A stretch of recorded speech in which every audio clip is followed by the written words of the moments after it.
Nous avons pour vous le président du jury du premier Video Music Award en RDC, Thierry Cordier Niansa. C'est juste après cette émission.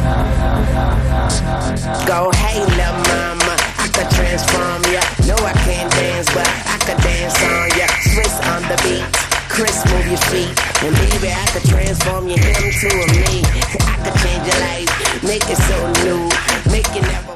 Ça va? Comment ça va? Bien? Merci. Alors. Bienvenue, monsieur Thierry Cordier Niansa, sur notre plateau. Merci. Comment allez-vous? Ça va très bien. Ok, bon. Qui est Thierry Cordier Niansa?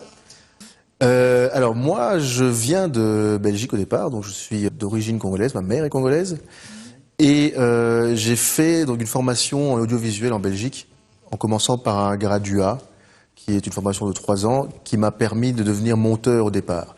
Donc je suis monteur vidéo de formation. Après ça, en Belgique, en travaillant, j'ai monté une société de production. Et entre-temps, je faisais en parallèle des activités qui étaient plus dans l'événementiel. Donc dans tout ça, en fait, en travaillant, je suis passé dans les studios de post-production pour faire des montages et pas mal de choses, autant dans la pub que dans le clip vidéo. Je faisais de la production pour essentiellement du clip vidéo et un petit peu de publicité. Et puis, de fil en aiguille, en travaillant avec pas mal de gens, j'en suis arrivé à refaire une formation qui est une licence, qui me permettait de faire de la réalisation et aussi un travail plus pointu sur tout ce qui est les technologies en haute définition. Donc de là, après, j'ai réellement commencé vraiment à travailler à 100%. Et je suis passé par tous les étages. Donc j'ai commencé en étant d'abord assistant, stagiaire, et puis dans le fil de la production, je suis passé par tous les postes, entre guillemets, pour en arriver à même faire de la production. Et dans tout ça, donc j'ai fait des concerts, j'ai réalisé des concerts pour Sting, Rihanna à l'époque, Pussycat Dolls. J'ai travaillé pas mal pour Citroën parce que j'avais des contrats avec eux pour tout ce qui était installation de plateaux sur les salons de l'auto. Donc c'était les écrans géants, les murs LED, les vidéoprojections, des choses comme ça, où je préparais les images et j'installais les projecteurs et les écrans sur les plateaux. J'ai fait pas mal de projets aussi dans les émissions de télé. Donc comme Star Academy par exemple, sur lesquels j'ai travaillé sur la première saison à l'époque.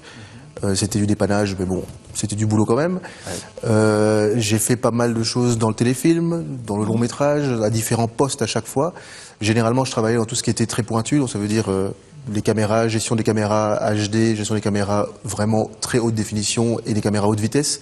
J'ai travaillé dans le sport aussi, dans le foot essentiellement, en Belgique pendant 3 ans, où j'étais opérateur à lentilles et de temps en temps switcher, donc ça veut dire mixeur dans les cas régie télé. Donc j'ai un panel de choses que j'ai faites autant dans la technique que dans la réalisation, parce qu'après, en tant que producteur propre avec mon entreprise que j'avais en Belgique, je faisais aussi des clips vidéo, donc comme Keisha par exemple, où j'ai fait pratiquement une dizaine de clips pour lui, plus d'autres artistes aussi avec lesquels j'ai travaillé, qui sont des artistes en Belgique, qui sont connus un peu en Europe, un peu moins ici. Donc voilà un peu. Comment un jeune peut être tout ça, tout ce que tu... Alors, pour connaître tout ça, il faut avoir déjà l'accès à la formation, ce qui est compliqué ici au Congo pour l'instant. Il n'y a pas de formation en tant que telle en audiovisuel. Après, il y a aussi une partie de don de soi-même, parce qu'il faut par soi-même essayer d'apprendre un maximum de choses, il faut lire beaucoup, il faut aller sur Internet, il faut se renseigner, il faut se donner les moyens de pouvoir apprendre, et il faut avoir beaucoup de rigueur aussi. Donc quelque part, le problème pour l'instant que je remarque beaucoup au Congo, c'est que la plupart des techniciens qui travaillent dans ce domaine, peu importe d'où ils viennent dans le pays, donc que ce soit des gens qui ont fait des formations d'audiovisuel ou qui y sont arrivés parce qu'ils ont la passion, il y a un manque de rigueur. Donc il y a un besoin d'être très rigoureux parce que c'est un métier qui demande à être non seulement ponctuel, mais il faut être très précis dans ce qu'on fait, il faut pouvoir donner de l'engagement à ce qu'on fait pour pouvoir garantir les choses aux clients, ou bien aux partenaires, ou même à ses collègues. Donc il y a tout ça qui apporte réellement un plus dans le travail. Et ça, c'est quelque chose qui ne s'apprend pas. C'est quelque chose qu'on doit vivre dès le départ et se dire qu'on va vivre comme ça, la rigueur et la persévérance. En tout cas, avec tout ce que vous êtes en train de dire, on essaie de comprendre que vous êtes passé dans beaucoup de choses d'abord en pré-avance. Et la question qui suit, c'est celle-ci. Parle-moi seulement de 5 plus grands projets que tu as travaillé et c'était quoi ton rôle? Alors, ici au Congo. Oui. Alors, j'ai travaillé, moi, sur les plus gros projets, c'est Miss Vodacom, par exemple, qui était une émission de télé-réalité sur laquelle j'ai participé. J'ai commencé en tant que directeur technique dessus, et puis tout doucement, parce qu'on ne trouvait pas nécessairement les techniciens et les acteurs à la technique pour pouvoir faire évoluer l'émission, j'ai été aussi réalisateur. Et je suis passé aussi par la supervision du montage. Donc j'ai pris un peu plusieurs casquettes sur ce projet-là, qui finalement a abouti parce qu'il y a eu 3 saisons après. Et il y a eu Best of the Best aussi, qui est le même genre d'émission, mais qui était plutôt musicale, où j'avais le poste aussi de directeur technique et de réalisateur sur les émissions. Il y a un projet que j'ai fait qui n'est pas nécessairement au Congo, mais dont une partie est faite au Congo aussi, qui s'appelle Island Africa Talent, qui est une émission de télévision qui a été enregistrée en Côte d'Ivoire. En Côte d'Ivoire. Qui est panafricaine pour Canal+, et RTL qui était en partenariat. Et moi, j'ai fait en fait tout le casting des candidats. Donc j'ai voyagé dans 17 pays à peu près, où je réalisais en fait la partie casting de tous les candidats. On faisait 3 jours par pays et on se baladait comme ça un peu dans toute l'Afrique. Très intéressant, et j'ai pu aussi me rendre compte un peu du paysage audiovisuel africain dans sa globalité. Alors il y a eu aussi un gros projet qu'il y a eu ici, qui est un long métrage qui s'appelle Komona, qui est le premier gros long métrage qui a été fait en local avec des Canadiens. Là-dessus, moi, j'étais simplement fournisseur technique parce que j'ai pas mal de matériel ici sur place. Donc, j'ai fourni du matériel autant lumière que machinerie aussi, et électrique. Et puis, j'ai fait le lancement d'Orange il n'y a pas si longtemps que ça, où on avait toute une partie événementielle. Donc, je me suis occupé de la direction technique sur l'événementiel. Ça veut dire concert, un gros concert qu'on a fait sur Triomphal pendant 3 jours. Et la publicité aussi qui a été faite, que j'ai été le producteur de la publicité de lancement de Orange à l'époque. Okay. Voilà un peu les projets qui sont les plus gros que j'ai fait ici. Ok, merci. Dis-nous Thierry, pourquoi as-tu accepté d'être le président du jury des Billy Lee Awards? Alors, j'ai accepté pour la première chose, c'est d'abord parce que ça donne une visibilité au travail des techniciens que je suis. Et donc j'ai accepté parce que je trouvais que c'était une très bonne idée de chercher à pouvoir remercier et à honorer un peu le travail de tous les techniciens audiovisuels. En plus de montrer un peu ce que les artistes aussi font, parce que les chanteurs doivent être aussi mis en avant par rapport à leurs morceaux. Et donc l'idée qu'on me propose ça me paraissait vraiment intéressante, parce que je me disais, voilà, ça manque. Au Congo, on a énormément d'artistes, on a énormément de créatifs, on a énormément de gens qui veulent montrer ce qu'ils sont capables de faire et qui veulent faire des choses, mais il n'y a pas de plateforme. Et donc l'idée ici qu'on veuille faire une émission comme ça, je trouvais que c'était vraiment une très bonne démarche. Et je me suis dit que moi aussi je devais participer à ma manière au développement de l'émission et à sa réussite. Et surtout aussi au fait que l'on puisse réellement choisir des bonnes choses et apporter un peu ma connaissance, ma compétence et mon expérience là-dedans. Okay, donc vous vous êtes senti concerné et... Exactement. Okay. Donc Billy Lee Masta savent que les critères de la réalisation, la production, la création artistique, la concordance, le message sont les 4 piliers de Billy Lee Awards.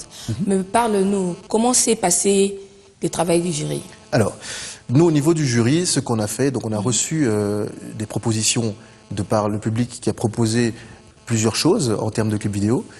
Et nous, chacun dans notre domaine, parce que je ne suis pas tout seul, on a sélectionné ce que nous, de notre point de vue personnel, avec l'expérience et les compétences qu'on a, ce que l'on pensait qui était le meilleur. Okay. Après cette étape-là, on se remet en avant ensemble, pour pouvoir dire, voilà, qu'est-ce que chacun a comme avis, de manière à retirer de cela, à chaque fois, 5 clips vidéo qui vont être proposés au public, en disant, voilà, au public maintenant de choisir, parmi les 5 que nous avons filtrés sur des bases techniques et créatives, qu'est-ce que le public maintenant trouve qui est le mieux et auquel ils adhèrent le plus. Eh bien, comment être sûr que le jury n'a pas été corrompu? Alors, ça c'est la question qui revient assez régulièrement sur beaucoup de projets ici au Congo, malheureusement. Moi je pars du principe que, en tant que professionnel, en tant que technicien du cinéma, ce que je veux, c'est que tout l'environnement et toute l'industrie cinématographique avance. J'ai aucun intérêt personnellement, moi, à ralentir, parce que ça va me ralentir moi aussi, en fait. Ce serait combattre contre moi-même. Et mes collègues jury sont du même avis que moi, parce que eux aussi sont des professionnels du cinéma, travaillent dans l'audiovisuel ici, et cherchent réellement à ce qu'on puisse remonter tout le niveau. Donc, nous, on va pas essayer de faire plaisir aux gens, on va pas essayer de donner des avantages à l'un ou à l'autre, parce que c'est pas dans l'intérêt du développement de l'industrie. Donc ce qu'on veut, c'est réellement faire en sorte que l'industrie avance, grandisse, et que les gens, quelque part, se retrouvent à se dire, tiens, ce qu'on fait est réellement remercié, et donc on va travailler encore plus pour pouvoir faire en sorte que le niveau soit le plus haut possible. Donc, à notre niveau, on va éviter totalement de rentrer dans ce jeu-là, parce qu'on n'y gagne rien, on y perdrait tout, en fait. Voilà. Nous t'avons vu réaliser l'émission Canal Plus à Kinshasa avec les Léopards pendant la CAN. On t'a vu aussi réaliser, j'espère que je le dis bien, l'émission internationale de TV5 Monde avec le Premier ministre Matata Ponyo. Comment tu fais pour être celui qu'on appelle? Alors, moi personnellement, j'ai pas cherché à avoir ces contrats-là de moi-même. Non, c'est pas une demande qui est venue de ma part. C'est pas moi qui cherche, qui a été me proposé. C'est Canal+ et TV5 qui sont venus à moi parce que je les connais déjà de mon passif que j'ai fait en Europe. Donc il y a des gens qui sont en Europe avec qui j'ai travaillé pendant un certain temps, qui savent que je suis venu me réinstaller ici à Kinshasa. Et donc mon nom passait par les bureaux qu'on demande et qu'on a besoin de quelqu'un sur le Congo. Généralement, mon nom sortait. Maintenant, l'émission de Canal+, je l'ai réalisée effectivement et je faisais la lumière dessus. Sur TV5, c'est pas moi qui réalisais l'émission, c'était le réalisateur de TV5 qui lui fait toutes les émissions internationales. Moi, ce que j'ai fait sur cette émission-là, c'est que j'ai pris en charge la production, j'ai fait la lumière dans la direction photo de l'émission parce que j'avais mon matériel et je m'occupais aussi de la partie son, sonorisation. Donc eux réalisaient de leur côté. Maintenant, il est vrai que quand on cherche un fournisseur de services ici en local au Congo, c'est toujours très compliqué. Donc les gens reviennent toujours chez les mêmes personnes parce que à l'étranger, on a l'habitude de demander un peu aux voisins, aux partenaires, qui est disponible sur place. Et c'est comme ça que mon nom ressort toujours un peu de la liste parce que voilà. Ah d'accord. Mais Thierry Cordier, on comprend que vous avez tellement de gens autour de vous. Bon, expliquez-nous un peu. Dites-nous, qui compose ton équipe sur le projet ici au Congo? Alors, ici au Congo, quand je suis arrivé, j'avais pas de technicien bien précis. Donc j'ai travaillé avec pas mal de techniciens en local. Et de tous ceux-là, il y a ceux qui restent, en fait, tout simplement. Je fonctionne un peu comme on fonctionne à l'international dans les autres pays. C'est que on garde les meilleurs. Donc les meilleurs techniciens seront ceux qui vont toujours être rappelés, autant par moi que par les autres maisons de production et que par les autres personnes qui font aussi des projets sur place. Donc moi, dans mes équipes, ce sont des gens qui essentiellement sont à Kinshasa et vivent à Kinshasa, qui sont des techniciens qui sont là depuis assez longtemps. Ils sont venus travailler avec moi une ou deux fois et au fur et à mesure du temps, donc je leur ai appris une manière de fonctionner qui est pour moi ma manière à moi de fonctionner, que j'estime être celle qu'il faut pour le domaine du cinéma. Pourquoi et de l'audiovisuel. tu ne fais pas appel aux étrangers pour tes projets? Alors, je fais appel à des étrangers parfois. Je le fais quand le besoin s'en ressent. Ça veut dire que, étant donné qu'on n'a pas énormément de personnes qui sont très compétentes et expérimentées sur certaines choses très pointues ici en local, quand j'ai un besoin bien précis, je fais appel à des étrangers, mais c'est très rare. Et généralement, j'ai un associé qui est toujours qui est en Belgique, qui est un Belge, à qui je confie parfois certaines tâches qui sont généralement très précises quand il y a de la lumière et des choses comme ça à contrôler et à maîtriser. Et on a aussi des gens qu'on fait venir généralement quand on a des gros tournages qui sont très lourds, où il faut une organisation et un timing très précis, qui ont de l'expérience de ça, donc on les fait venir. Mais moi, dans ma vision des choses, je pense que il faut travailler en local. On peut travailler en local sur tout type de projet. Tout dépend de la préparation et surtout de l'énergie que les gens sont prêts à mettre ici. Donc c'est juste de trouver les bonnes personnes. Encore une fois, c'est de la rigueur, c'est de la participation personnelle. Et c'est ça qui manque ici. Donc on peut le faire, mais on cherche toujours les bonnes personnes pour le faire. Après, il y a aussi un problème budgétaire qui vient. Donc c'est que faire venir des étrangers, ça coûte cher, c'est vrai. Maintenant, quand on regarde en local, il y a des techniciens qui sont pas nécessairement payés ce qu'ils devraient être payés. Donc maintenant, il y a des clients qui vont dire, oui, non, comme on le fait en local, ah, mais on met pas de budget. Alors, là aussi, c'est un problème, parce qu'on va dire, bon, ok, on n'a pas de budget, mais qui va accepter de travailler pour ce type de budget-là? Ça pose des grandes questions aussi, parce que les techniciens qui sont vraiment bons demandent à être payés correctement, ce qui est logique. Oui. Les clients, eux, ne comprennent pas, ils se disent, ah oui, mais non, mais comme c'est pas de l'étranger, on peut pas payer correctement, on peut négocier, on peut s'arranger d'une manière ou d'une autre. C'est un problème aussi. Donc moi, maintenant, je pousse dans ce sens-là, parce qu'il faut savoir, en règle générale, travailler avec une équipe étrangère coûte 35% en plus de budget, juste parce que c'est une équipe étrangère.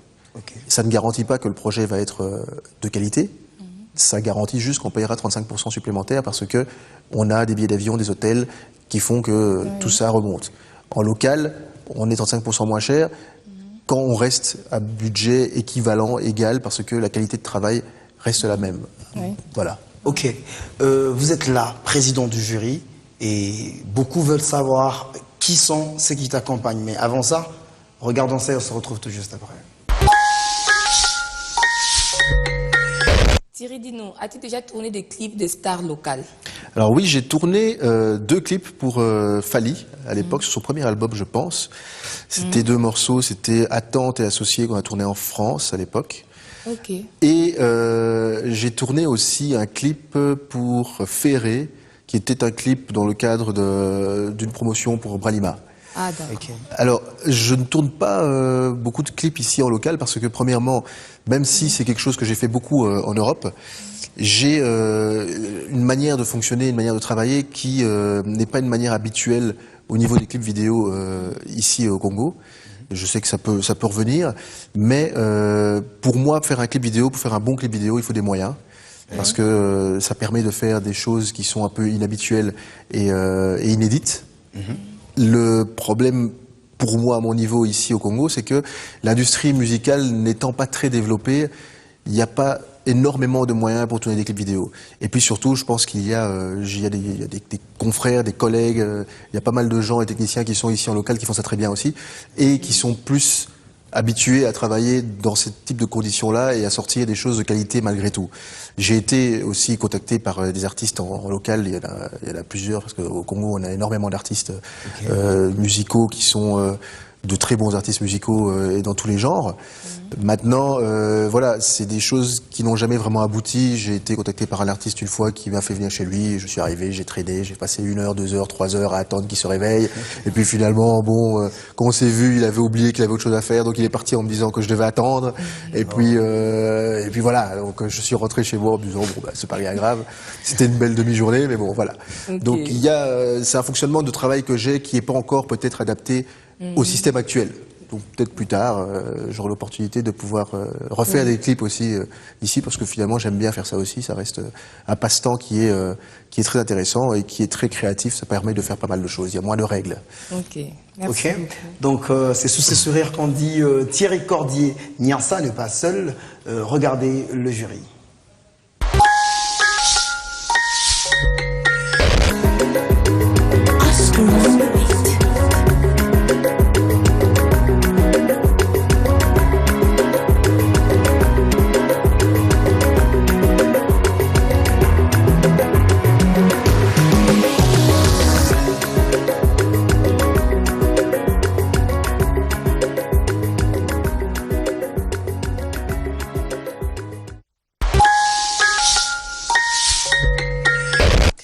Président du jury, qui sera le meilleur réalisateur? Alors ça, c'est une très bonne question. Le truc, c'est qu'on va laisser... nous, on va pas choisir. Donc moi, je vais pas choisir. Mes collègues vont pas choisir non plus. Nous, on va proposer au public. C'est le public qui doit choisir. C'est eux qui vont décider de qui ils vont réellement nominer comme gagnant. Et c'est celui-là qui aura... C'est ceux-là, en tout cas, qui auront les trophées revenant dans chaque partie qui doivent être remises, tout simplement. Merci beaucoup, monsieur le président du jury, Thierry Merci Cordier à toi. Niansa. Votre dernier mot? Alors mon dernier mot, c'est que l'initiative de Billy Awards est une super initiative. J'espère que les gens comprennent réellement ce que ça peut apporter dans l'industrie du cinéma et dans l'industrie de l'audiovisuel en général dans le pays. Donc il faut que tout le monde y participe. J'espère que tous les techniciens, tous les réalisateurs, tous les producteurs qui sont disponibles dans le pays vont réellement donner une attention particulière à cela, de manière à pouvoir remonter le niveau au plus haut, de manière à pouvoir travailler de mieux en mieux et à produire des contenus de qualité dans le pays.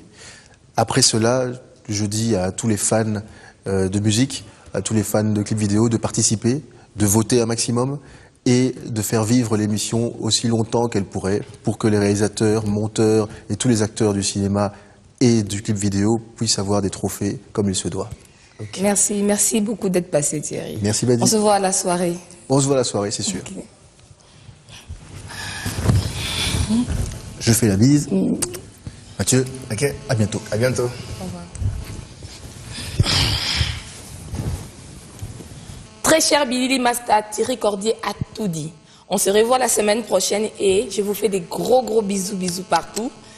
Ciao. Bye.